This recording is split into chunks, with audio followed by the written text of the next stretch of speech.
Les invito a que abran sus Biblias en el primer libro de Reyes. El primer libro de Reyes. El capítulo 19. Primer libro de Reyes. Capítulo 19. Versículos del 1 al 18. Primer libro de Reyes, capítulo 1. Primer libro de Reyes, capítulo 19, versículos del 1 hasta el 18. Vamos a continuar con nuestra serie Gente Real en un mundo real con un Dios real. Encuentros con Dios en el contexto moderno. Y el día de hoy vamos a hablar acerca de Elías. No sé qué tanto conoces de el profeta Elías. Esta es la palabra de Dios. Acab le contó a Jezabel lo que Elías había hecho y cómo había matado a todos los profetas a filo de espada. Entonces Jezabel envió un mensajero a Elías para decirle que los dioses me castiguen sin piedad si mañana a esta hora no te he quitado la vida como tú se la quitaste a ellos. Elías se asustó y huyó para ponerse a salvo. Cuando llegó a Berseba de Judá, dejó allí a su criado y caminó todo un día por el desierto. Llegó a donde había un arbusto y se sentó a su sombra con ganas de morirse. Estoy harto, Señor, protestó. Quítame la vida, pues no soy mejor que mis antepasados. Luego se acostó debajo del arbusto y se quedó dormido. De repente, un ángel lo tocó y le dijo: levántate y come. Elías miró a su alrededor y vio en su cabecera un panecillo cocido sobre carbones calientes y un jarro de agua. Comió y bebió y volvió a acostarse. El ángel del Señor regresó y tocándolo le dijo: levántate y come, porque te espera un largo viaje. Elías se levantó y comió y bebió. Una vez fortalecido por aquella comida, viajó 40 días y 40 noches hasta que llegó a Horeb, el monte de Dios. Allí pasó la noche en una cueva. Más tarde, la palabra del Señor vino a él. ¿Qué haces aquí, Elías?, le preguntó. Me consume mi amor por ti, Señor Dios Todopoderoso, respondió él. Los israelitas han rechazado tu pacto, han derribado tus altares y a tus profetas los han matado a filo de espada. Yo soy el único que ha quedado con vida y ahora quieren matarme a mí también. El Señor le ordenó: sal y preséntate ante mí en la montaña, porque estoy a punto de pasar por ahí. Como heraldo del Señor vino un viento recio, tan violento que partió las montañas e hizo añicos las rocas. Pero el Señor no estaba en el viento. Después del viento hubo un terremoto, pero el Señor tampoco estaba en el terremoto. Tras el terremoto vino un fuego, pero el Señor tampoco estaba en el fuego. Y después del fuego vino un suave murmullo. Cuando Elías lo oyó, se cubrió el rostro con el manto y saliendo se puso a la entrada de la cueva. Entonces oyó una voz que le dijo: ¿qué haces aquí, Elías? Él respondió: me consume mi amor por ti, Señor Dios Todopoderoso. Los israelitas han rechazado tu pacto, han derribado tus altares y a tus profetas los han matado a filo de espada. Yo soy el único que ha quedado con vida y ahora quieren matarme a mí también. El Señor le dijo: regresa por el mismo camino y ve al desierto de Damasco. Cuando llegues allí, unge a Hazael como rey de Siria y a Jehú, hijo de Nimsi, como rey de Israel.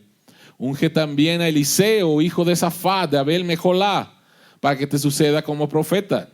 Jehú dará muerte a cualquiera que escape de la espada de Hazael, y Eliseo dará muerte a cualquiera que escape de la espada de Jehú. Sin embargo, yo preservaré a 7,000 israelitas que no se han arrodillado ante Baal ni lo han besado. Dios bendiga su palabra. Oremos. Padre que estás en los cielos, abre nuestros ojos para ver las maravillas que hay en tu palabra, y que tu Espíritu Santo nos pueda guiar a la verdad del Evangelio, y podamos creer el Evangelio, y podamos ser transformados en nuestra relación contigo y con nuestro prójimo. En el nombre de Jesús. Amén. En México hay aproximadamente 3.6 millones de personas que padecen depresión. De acuerdo a la Organización Mundial de Salud, el 16.5% de los adultos de 20 años a más presentan síntomas de depresión. La depresión es la primera causa que inhabilita a las mujeres y la 9ª causa en los hombres. El 80% de los suicidios consumados están relacionados con la depresión. La depresión es una enfermedad grave que drena nuestra vida, que nos incapacita para trabajar, para dormir, para comer, para disfrutar de la vida. Es algo real. En los últimos años, especialmente después de pandemia, se ha puesto una atención especial con respecto a la salud mental. Y la depresión es un problema de salud mental. Y no tan solo hoy, sino toda la vida del ser humano. Y aquí tenemos a uno de los más grandes héroes de la fe, el profeta Elías, deprimido. Y por eso esta serie se llama Gente Real. Aquí tenemos a un hombre real, Elías, deprimido, viviendo en un mundo real donde Elías dice: me quiero morir, no pasó lo que yo esperaba, me quiero morir.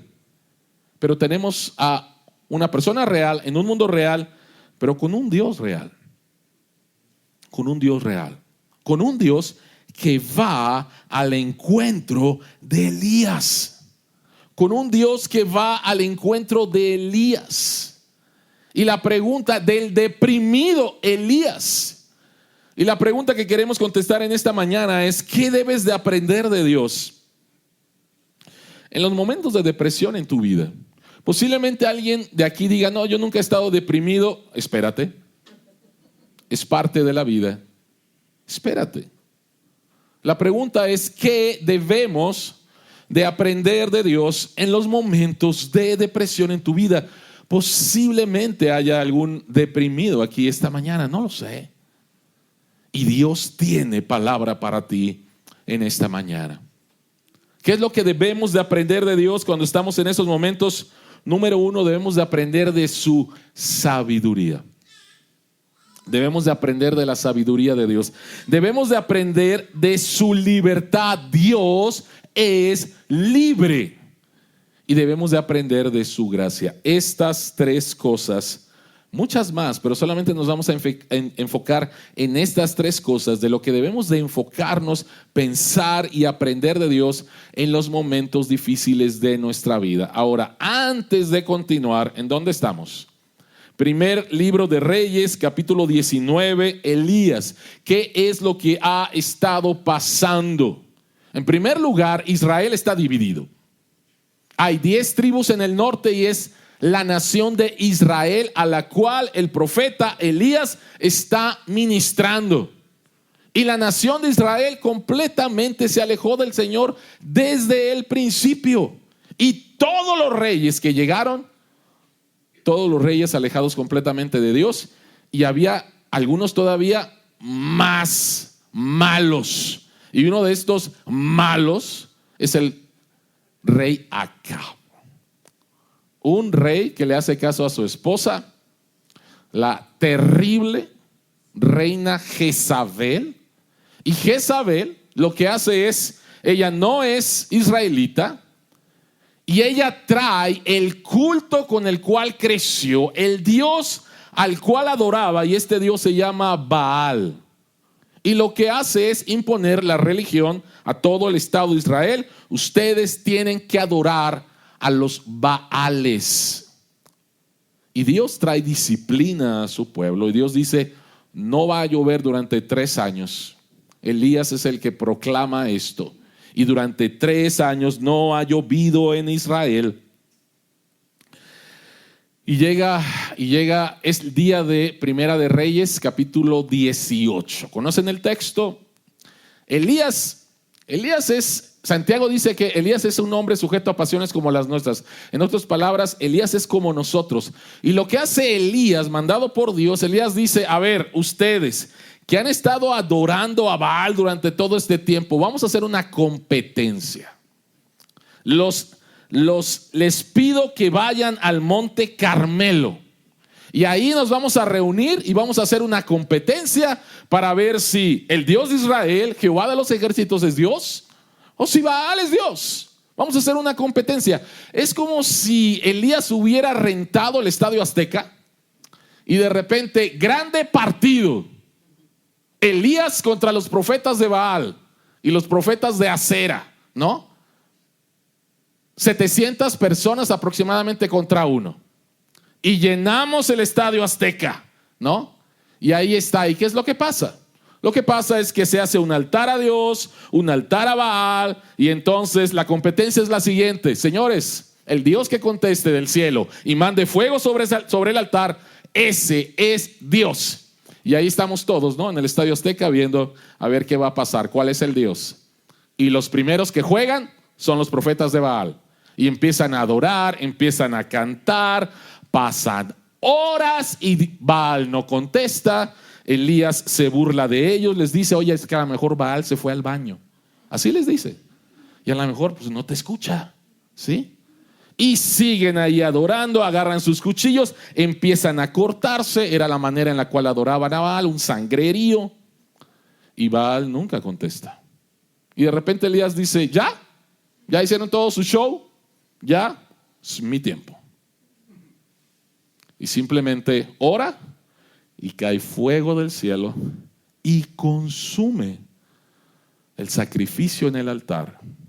No tan solo el animal, sino las piedras, el agua, todo, absolutamente todo. ¿Te puedes imaginar estar en el Estadio Azteca y de repente que cayera fuego del cielo? ¿Y qué es lo que pasa? La multitud empieza a decir, Jehová es Dios, Jehová es Dios, Jehová es Dios. ¿Y Elías? ¿Te puedes imaginar a Elías? ¿No? No tenemos un micrófono. ¿Cómo es que le hacen ahora los cantantes? No agarran el micrófono, ya terminaron y lo sueltan, ¿no? ¿Sí? O sea, ¿te puedes imaginar a Elías en el pináculo de su ministerio?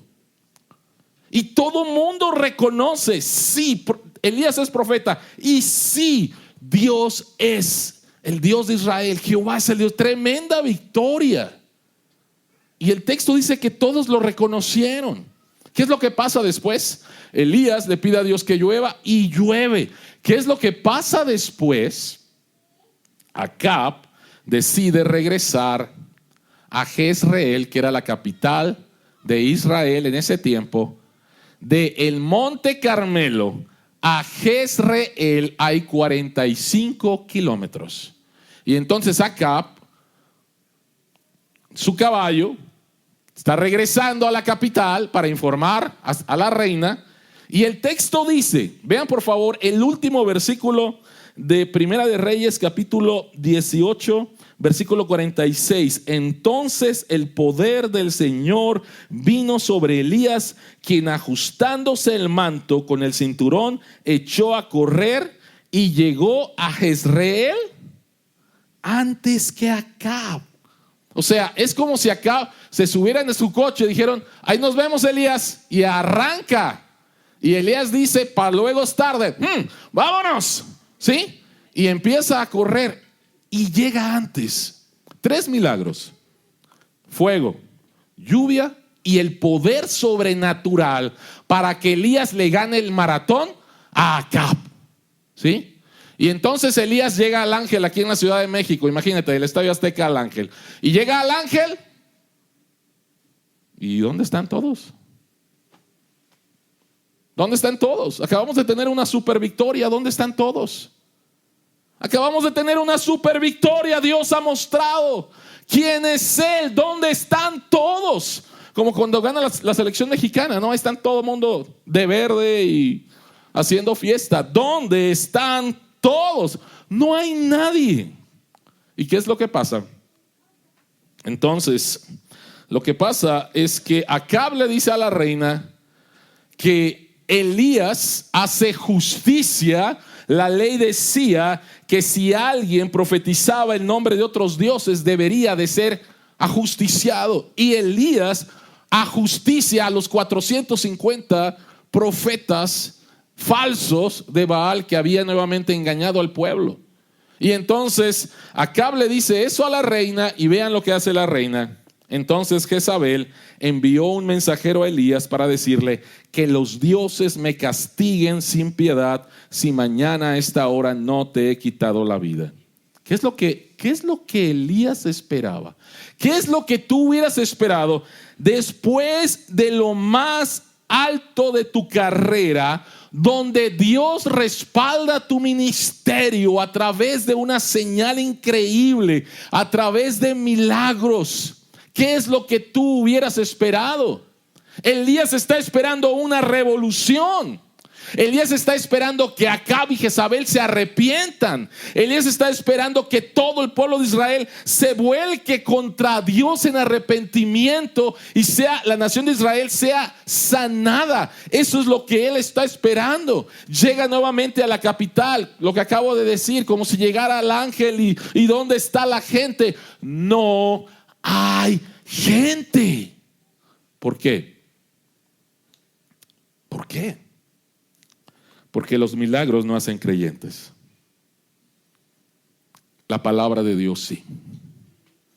Los milagros no hacen creyentes. La palabra de Dios sí. Y por el otro lado, ningún corazón humano se volverá al Dios verdadero sin ayuda.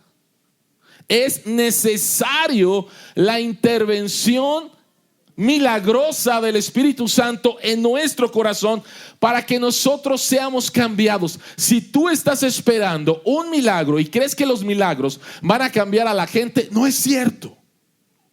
El mismo Jesucristo, cuando habla acerca del rico y Lázaro, y el rico le dice: Señor, manda a Lázaro y que les predique, por favor, a mis hermanos. Y Jesucristo, y Abraham, ¿qué le dice al rico? Aunque una persona resucite, no van a creer. No van a creer. El corazón humano sin Dios está endurecido, y una señal milagrosa no va a hacer que la persona se convierte. Se necesita la intervención del Espíritu Santo con su palabra para que la persona se arrepienta. Y entonces lo que esperaba Elías no pasó. Esta pasión por Dios, esta tristeza al ver a su pueblo completamente lejos de Dios, y esta manifestación gloriosa de Dios, no pasó absolutamente nada. Todo lo contrario. Jezabel no se arrepintió, ahora está todavía más enojada y quiere quitarme la vida. ¿Qué pasa? El profeta de Dios se asusta. Elías es una persona como nosotros. Elías se asustó y huyó para ponerse a salvo. Cuando llegó a Berseba de Judá, dejó allí a su criado. Ojo con esto. Dejó allí a su criado, y esto significa básicamente que Elías dice: Dios, ahí te ves, renuncio a mi ministerio, ya no te necesito, ¿ok?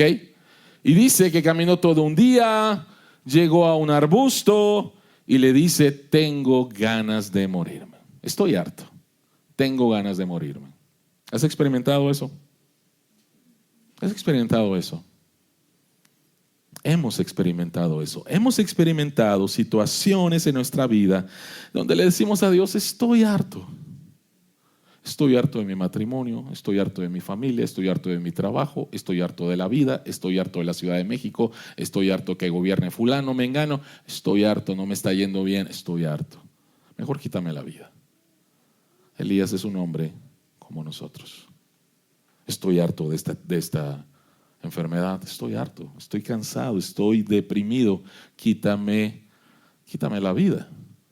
Elías está deprimido, él quiere morir. Lo que esperaba que sucediera no sucedió y está enojado con Dios. Está enojado con Dios.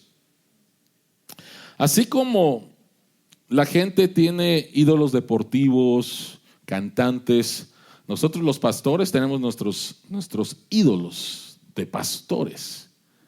Y hay un ídolo o hay alguien al cual admiramos mucho, de hecho se le llama el príncipe de los pastores o el príncipe de los predicadores. Y este hombre se llamó Charles Spurgeon, un inglés, siglo XIX. Y fue un hombre que fue usado por Dios de manera increíble. Un hombre joven cuando llegó a Londres a pastorear. Y en ese tiempo llegaban multitudes de 10,000 personas tratando de escuchar el mensaje de la palabra de Dios a través de los labios de este hombre, Charles Spurgeon. Eso hizo que él tuviera enemigos, gente que lo envidiaba, gente que empezó a decir que él era líder de una secta. Gente que empezó a hablar mal de él, gente que empezó a decir: mira qué presumido, va a rentar este lugar donde pueden entrar 10,000 personas. En ese tiempo no había iglesias de ese tamaño, 10,000 personas. Y Charles Spurgeon fue nuevamente usado por Dios para predicar el evangelio a su generación. Pero hubo un momento que lo marcó, y este momento fue el siguiente. En un culto dominical, con una multitud de personas, miles, de repente alguien gritó: ¡fuego! Y la gente salió en estampida. Aproximadamente 7 personas murieron aplastadas. Y eso marcó la vida de Spurgeon. Se sintió muy mal, se sintió responsable. Y entró en una espiral de depresión. No, yo no sabía esto hasta que leí su biografía y realmente me impactó. Nunca me imaginé a Charles Spurgeon, el príncipe de los predicadores, deprimido. Y algunas personas, sus historiadores, dicen que nunca superó esto. Y vivió momentos terribles en su vida luchando con la depresión. Aquí tenemos a Elías deprimido, diciéndole a Dios: estoy cansado, estoy harto, quítame la vida. Pregunta: ¿qué fue lo que pasó después? ¿Cómo Dios trata a Elías?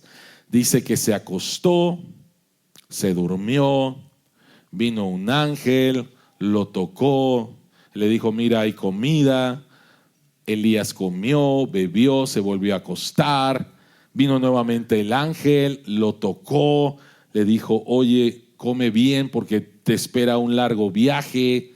Y entonces hace ese viaje y de repente llega al monte Horeb y Dios le habla. ¿Cómo Dios trata a Elías? ¿Cómo Dios trata a Elías en su depresión? ¿Cómo lo trata? 3 cosas. En primer lugar, Dios lo manda a comer y a dormir. Nada más. Dios lo toca. Dice que envió un ángel. Ahora, déjenme decirles algo. Los ángeles Y la propia palabra significa alguien que es enviado. O sea, los ángeles no andan por ahí flotando de nube en nube y de repente ven algo y le dicen a Dios: oye, imagínate, Señor, por ahí me encontré a Elías. No. Los ángeles tienen una misión, y este ángel en especial es identificado como el ángel del Señor. Durante esta serie hemos aprendido que ¿quién es el ángel del Señor? Jesús. Es una aparición de Jesús antes de que Él se encarnara. Así que tenemos aquí a Jesús yendo al encuentro con Elías. ¿Y qué es lo que le dice Jesús a Elías? ¿Qué es lo que le dice el ángel del Señor a Elías? O sea, quiero imaginarme a Elías durmiendo y que llega el ángel y ¡hey, despiértate! No hace eso. Dice que lo toca. O sea, imagínate cuando estás así y que alguien viene y no te empuja y despiértate. ¡Hey! O sea, te toca. Despiértate. O sea, con ternura, con cuidado. Y no le dice despiértate y le dice: ¿qué estás haciendo aquí, Elías? O sea, ¿dónde está tu fe, Elías? ¿Por qué no estás orando, Elías? ¿Por qué no estás leyendo la Biblia, Elías? O sea, Dios no hace eso. Él sabe la condición de cansancio de su siervo, y lo único que le hace es le prepara una cena. Dios le prepara una cena y simplemente le dice: hey, despiértate, ya está la comida. Qué rico, ¿no? Despiértate, ya está la comida. ¿Ya comiste? Vuélvete a dormir. Es lo que hace Dios. En primer lugar, Dios lo manda a comer y a dormir. En segundo lugar, Dios lo escucha. ¿Qué estás haciendo aquí, Elías? Ahora, cada vez que Dios pregunta, no es porque Dios no sepa. O sea, no es de que Dios andaba también por allá, por el monte Oreb, y de repente Dios entra a la cueva y dice: ay, caray, Elías, ¿qué estás haciendo aquí? No va por ahí. ¿Ok? Cuando Dios dice: ¿qué estás haciendo, Elías? No es porque Dios no sepa. Es porque Dios pregunta para que tú puedas sacar lo que hay en tu corazón, para que tú sepas qué es lo que está pasando contigo, para que alguien te escuche y tú también te escuches. Dios lo escucha. Y entonces Elías saca de su ronco pecho: Israel te ha abandonado, han matado a tus profetas, han derribado tus altares, y yo solamente he quedado. Aquí estoy fiel a ti, Señor. Y me fallaste, Dios. Básicamente es lo que le está diciendo. Dios lo escucha. Y en tercer lugar, Dios le da su palabra. Dios va a corregir en Elías algo que él está pensando que es equivocado. Le va a dar una misión. Entonces, vean por favor la sabiduría de Dios. ¿Pueden ver la sabiduría de Dios en esto? ¿Por qué? Él lo atiende físicamente, lo toca, lo alimenta, le dice que se vaya a dormir. Dios lo atiende espiritualmente, lidia con la visión equivocada que Elías tiene de Dios. Y Dios lo atiende de manera psicológica, lo escucha. Ahora, ¿por qué esto es importante? ¿Por qué esto es importante? Vean la sabiduría de Dios en su acercamiento a su hijo o a su siervo deprimido. Vemos que Dios lo trata de manera integral. Dios lo atiende físicamente, espiritualmente, psicológicamente. ¿Por qué? Porque así Dios nos creó. Nos creó como una unidad en la cual mis emociones afectan mi cuerpo afecta mis emociones, mis pensamientos afectan mis emociones, mi cuerpo, mi espíritu. Nos creó como una unidad. Y Dios, al acercarse, lo hace de esa manera. Ahora, ¿por qué esto es importante? Porque hay muchas personas que en su acercamiento a la depresión solamente tienen una cosmovisión física. El hombre solamente es un animal. ¿Qué es lo que te necesitas? ¿Estás cansado? Vete de vacaciones. ¿Qué es lo que necesitas? ¿Estás estresado? Olvídate del estrés. Ah, no puedes. Aquí está la pastillita. Te voy a dopar. ¿Ok? ¿Por qué? Porque solamente eres una persona física. Eres un animal inteligente. Necesitas descanso, necesitas dejar de pensar en las cosas que te estresan, y si no puedes, ahí va la pastillita, ¿no? Y listo. Dios no hace eso. Dios no hace eso. Y sin embargo, Dios atiende físicamente a Elías. Miren, algunas veces, momentos de depresión, podemos empezar a sentir alivio cuando tomamos una buena siesta. Lo más piadoso que puedes hacer a veces,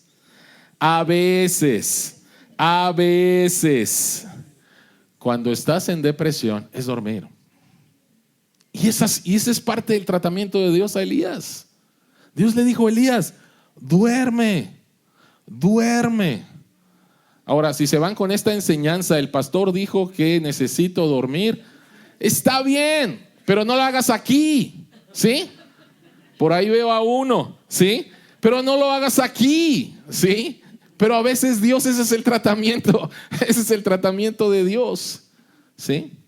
Dios atendió a Elías de esa manera, lo atendió físicamente, pero también lo atendió de manera psicológica. Ahora, hay personas, nuevamente, que al tratar a la depresión, no tan solo tienen una cosmovisión, pueden no tener una cosmovisión solamente física, sino solamente lo ven desde el punto de vista psicológico.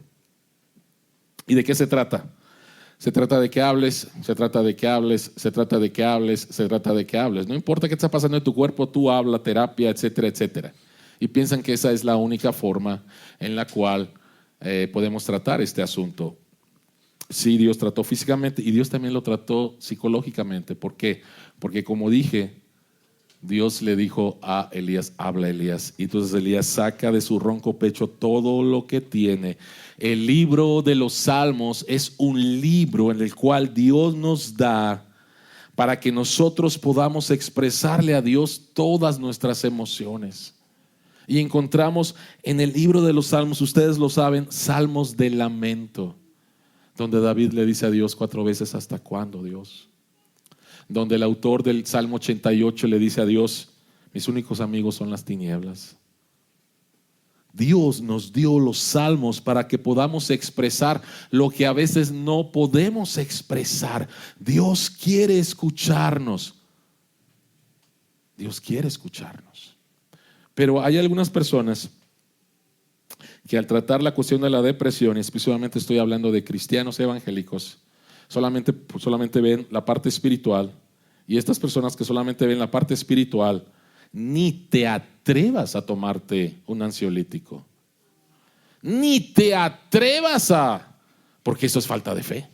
Te hace falta fe, te hace falta fe, te hace falta fe. Arrepiéntete. ¿Qué clase de pecado deberías haber cometido para que andes así? O sea, Dios no hace eso. Dios no hace eso. Dios trata a Elías de manera integral. Elías necesita que su cuerpo sea atendido, que sus emociones sean atendidas y que su espíritu sea atendido. Las 3 cosas. Dios en su sabiduría lo hace. Y nosotros somos los beneficiarios de ese tratamiento de Dios con sus hijos. Entonces, número 1, ¿qué es lo que necesitas saber de Dios? Que Dios es sabio y Él quiere atender todas estas áreas en tu vida. Amén.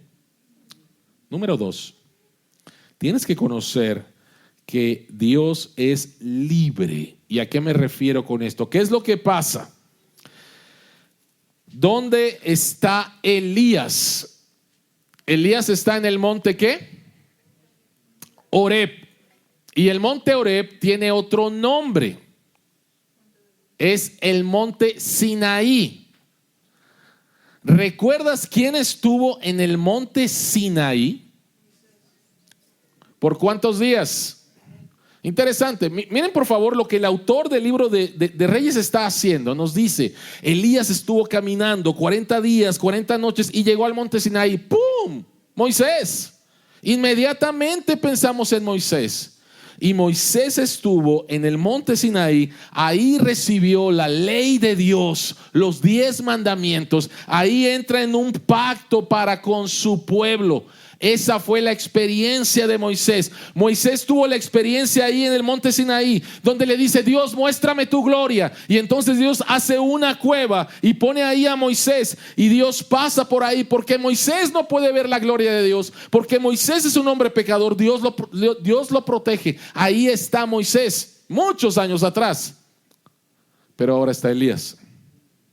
Ahora está ahí Elías. Entonces, por un lado, por favor, no pierdas de vista eso.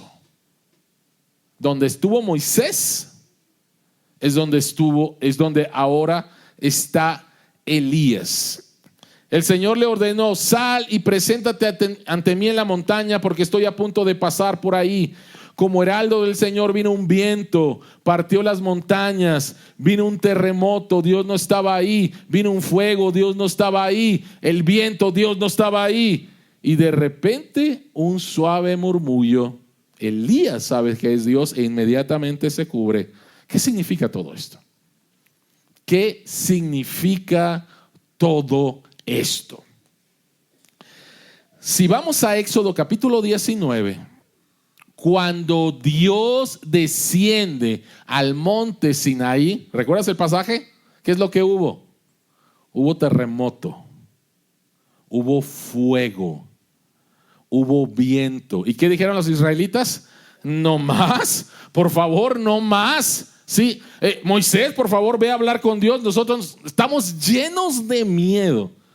Las 3 cosas que menciona aquí, que pasó en esa montaña, son las que había pasado cuando Dios desciende por primera vez al Sinaí.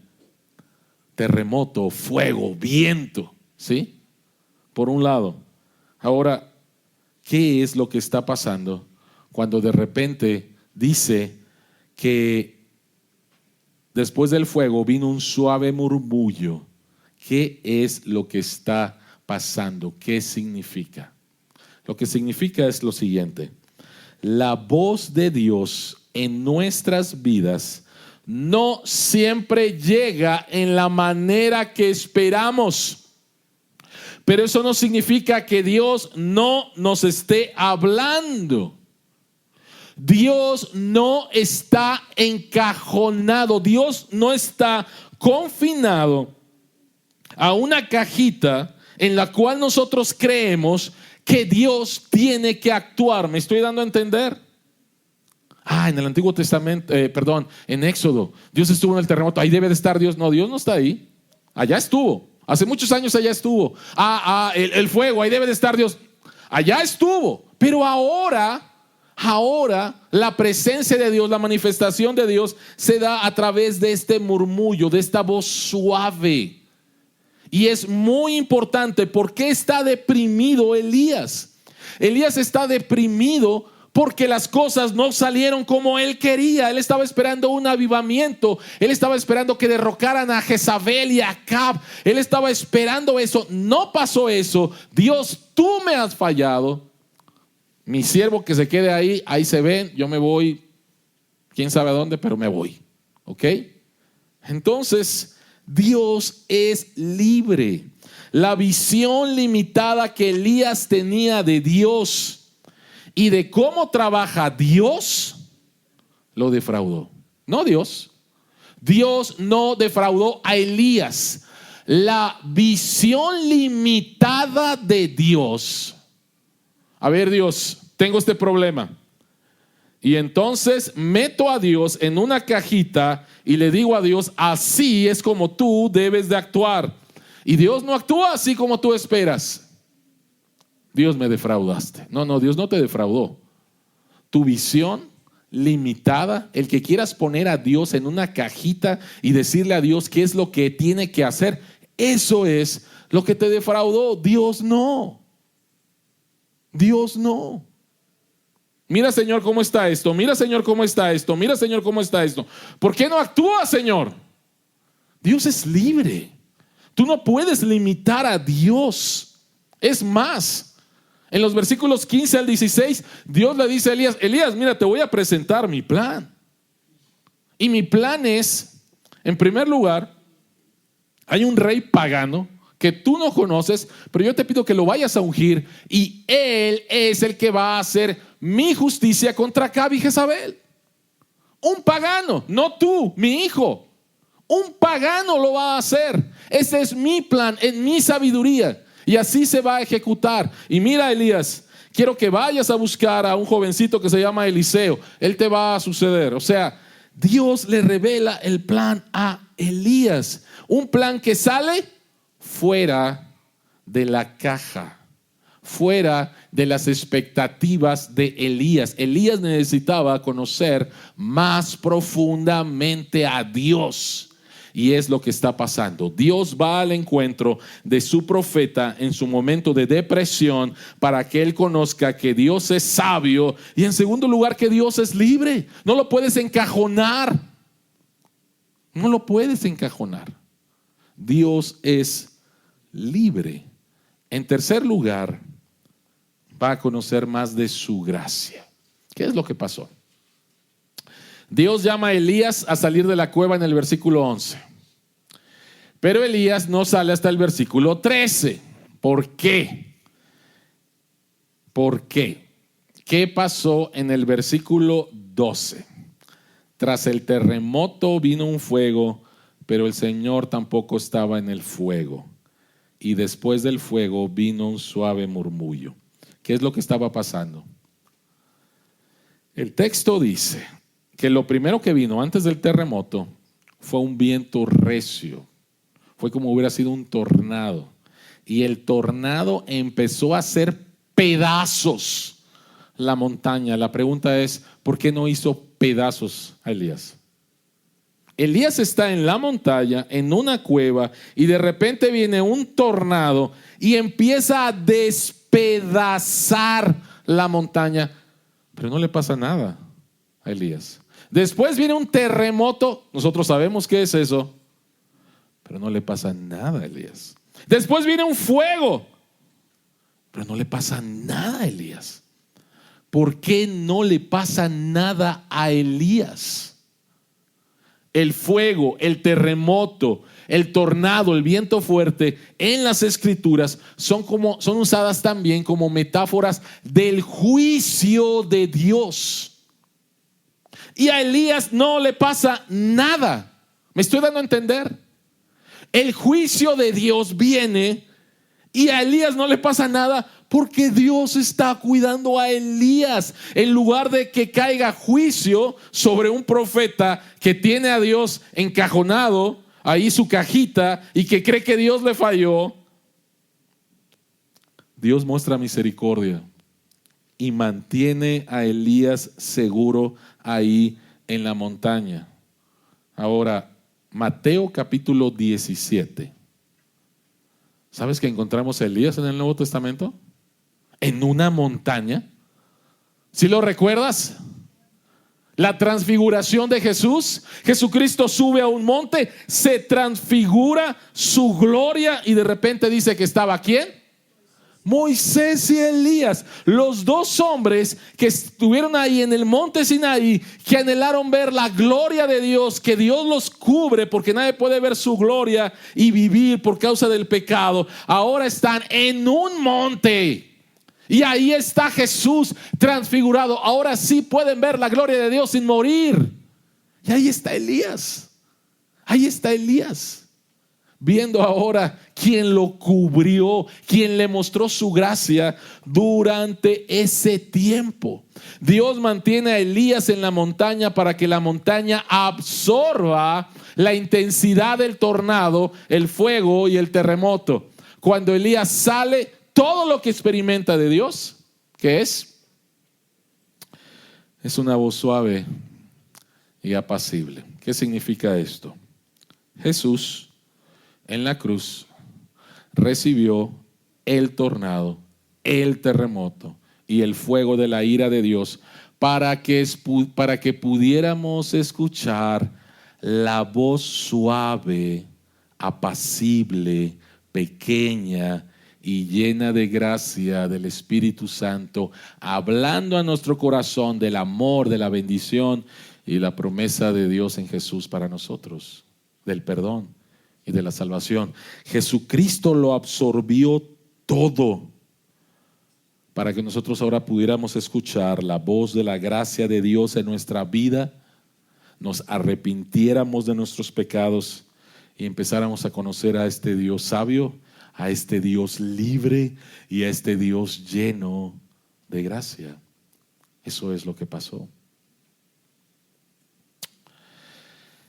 A veces, cuando estamos deprimidos, nuevamente pensamos que Dios nos ha abandonado, pero cuando tenemos esto, tenemos la perspectiva correcta del Evangelio, eso significa que cuando Dios no hace lo que creo que realmente debería de hacer, no tengo que dudar de su bondad ni de su control.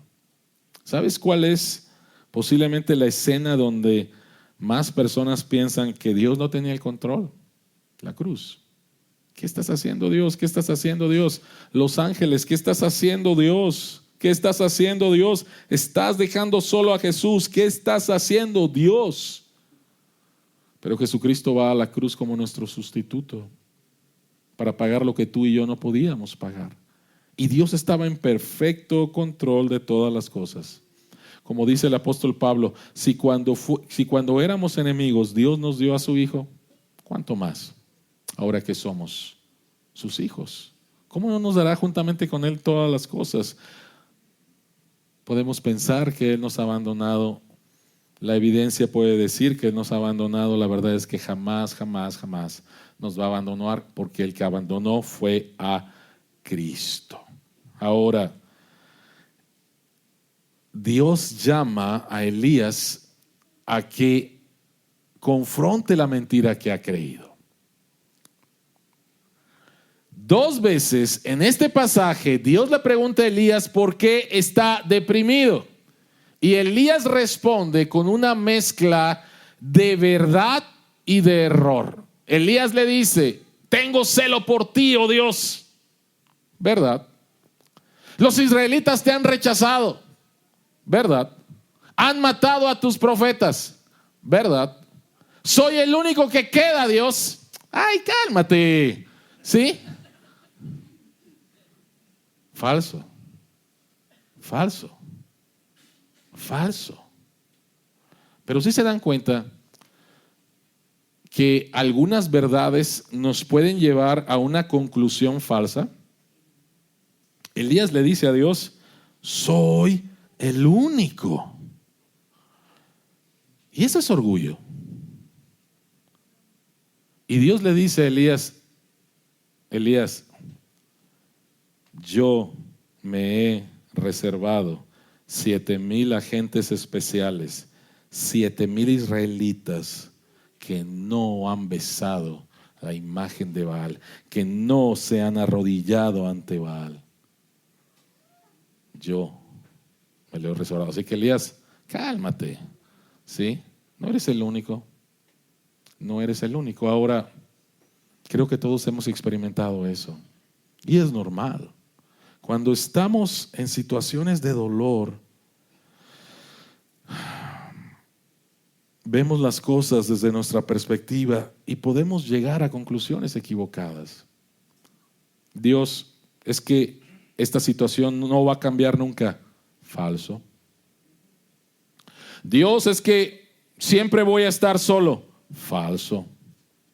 Dios, es que nunca voy a ser feliz. Falso. Dios es, ¿sabes? Todos nosotros pasamos por depresión y yo sé que hay aquí algunas personas que han batallado más seriamente que otras. Y sé que es difícil.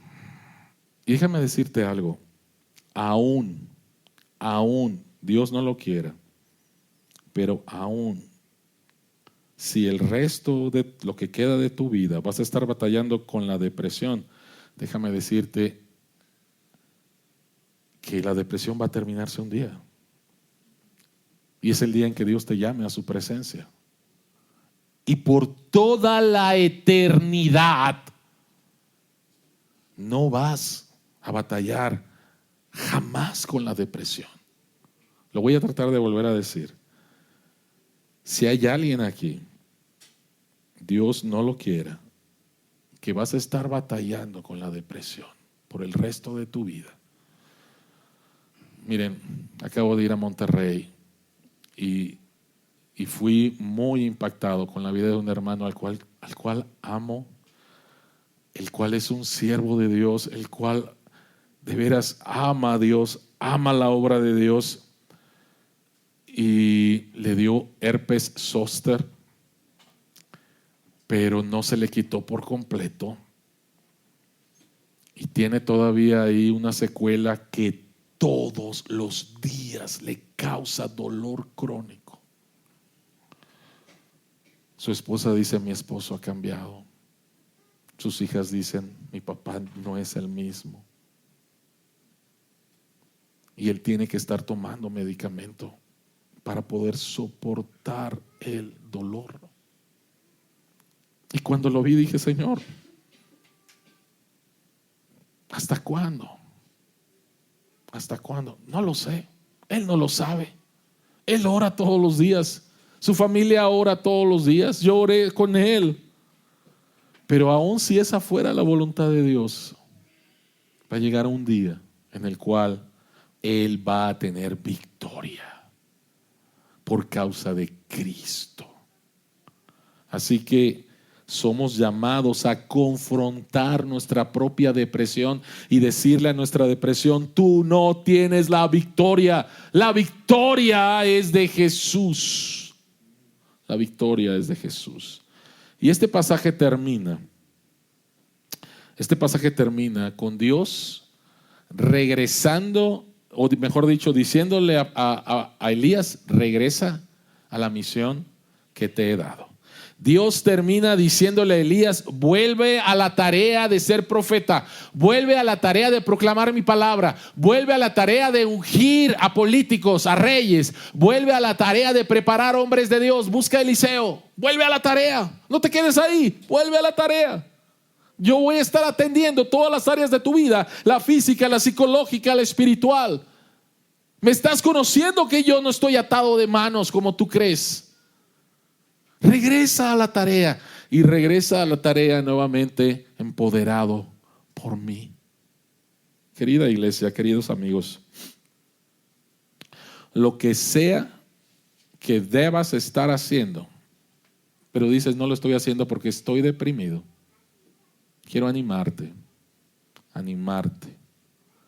a que vuelve a hacerlo. Es que no me dan ganas, pastor.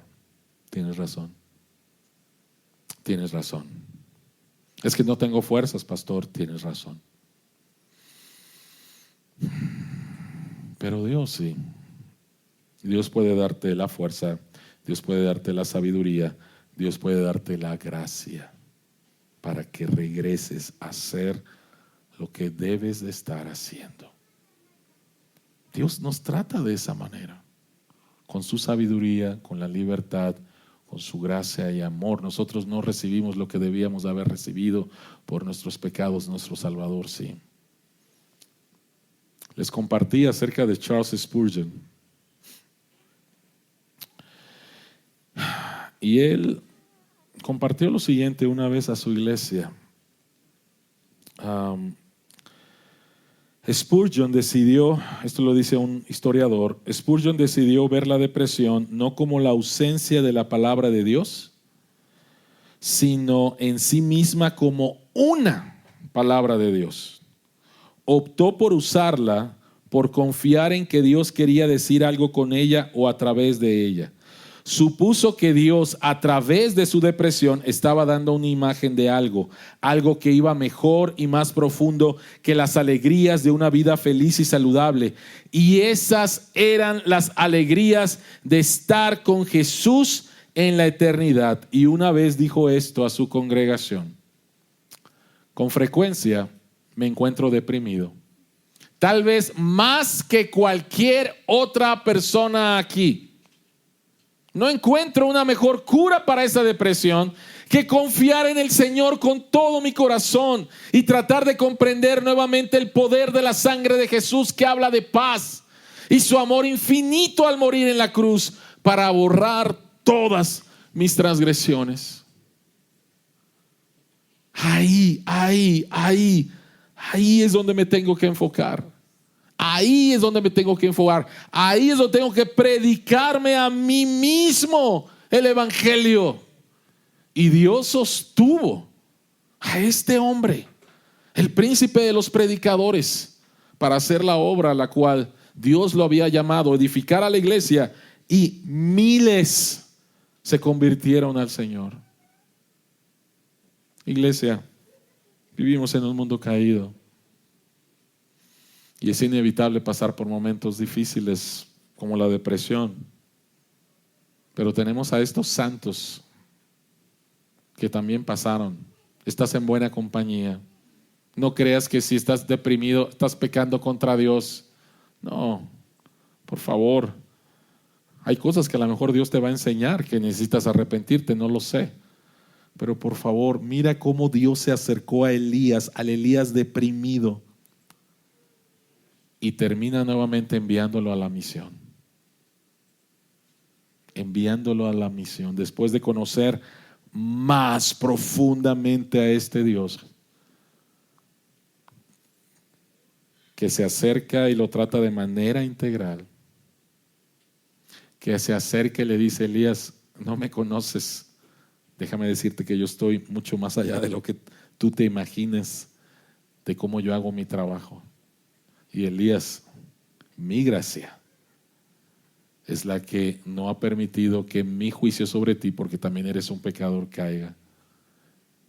Y después Elías conoció a su Salvador, a Jesucristo, y pudo ver la gloria de Dios. Así es como Dios nos trata. Esto es lo que Dios quiere que aprendamos de Él en la depresión. Amén. Oremos.